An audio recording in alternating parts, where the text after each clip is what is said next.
La cartomancie. La quête de notre destinée est un phénomène qui existe depuis la nuit des temps. Que ce soit les augures, les devins qui utilisent les pierres, les entrailles, les nuages, les rêves, les tarots, etc., la question du futur est tellement fascinante qu'elle suscite partout la même frénésie. La cartomancie, ou l'art de prédire l'avenir par les cartes à jouer, est la technique de voyance préférée de notre société actuelle. Histoire. La cartomancie est issue du jeu de tarot lui-même, découlant du grand livre de Thoth, sauvé du grand incendie de la bibliothèque d'Alexandrie. Avec ses 78 lames d'or, recueillant les plus précieux secrets du monde, le livre fut transporté et transmis pendant des générations aux descendants directs des Égyptiens, les Gitans, les Tziganes et les Bohémiens. Banni par l'État et le clergé, altéré au cours des âges et des pays, le jeu de tarot ne conservera que les arcanes mineurs, 56, représentant l'épopée des souverains, les personnages de la cour et les faits d'armes. En Europe, les premiers témoignages autour du jeu de cartes apparaissent au XIIe siècle.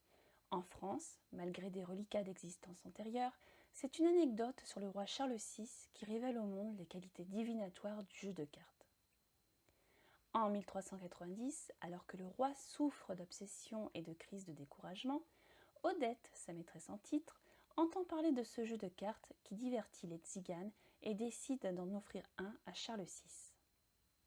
Illustré pour lui avec les personnages de sa cour, rois, dames et valets. C'est en 1392 que l'artiste chargé de l'illustration livre son présent au roi et cela lui apporte un grand divertissement. Populaire rapidement, le jeu de cartes se démocratise peu à peu. Une gitane ayant eu vent des nouvelles pratiques parisiennes explique à Odette que les cartes s'utilisent également en divination. Conviée à la cour, la gitane étale les cartes et se met à relater des faits appartenant à leur passé, à leur présent et à leur avenir, provoquant le trouble autour d'elle. Cette nouvelle approche du jeu de cartes fait vite le tour de Paris et le roi finit par bannir l'usage des cartes.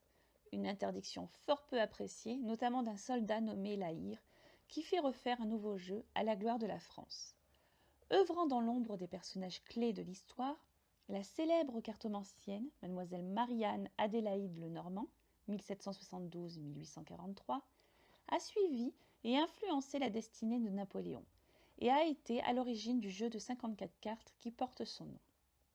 Longtemps condamnée par l'Église, la cartomancie fut réhabilitée au milieu du XXe siècle en France pour être aujourd'hui la technique de voyance la plus appréciée.